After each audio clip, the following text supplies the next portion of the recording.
আমাৰ বহুতে ভাবে যে গুৰুজনাইহে এক শৰণ বুলি কৈ গ'ল। নহয়, তত্ত্বটো বুজক। ৫,৫০০ বছৰ আগত ভগৱান কৃষ্ণইহে অৰ্জুনক দি গৈছিল এক শৰণৰ কথা। সৰ্বধৰ্মান পৰিত্যাজ্য মাম একম শৰণম ব্ৰজ, চব বাদ দি মোট এক শৰণ ল।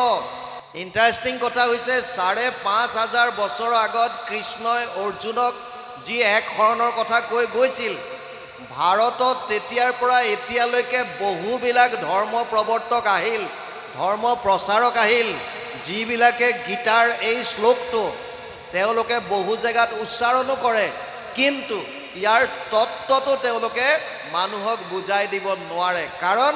কাৰণ যদি সত্যটো বুজাই দিয়ে তেতিয়াহ'লে বহুতৰ ব্যৱসায়বিলাক বন্ধ হৈ যাব। কেৱল শ্ৰীমন্ত শংকৰদেৱে সৎ সাহস কৰি পেলাই পঞ্চদশ শতিকাত ক'লে যে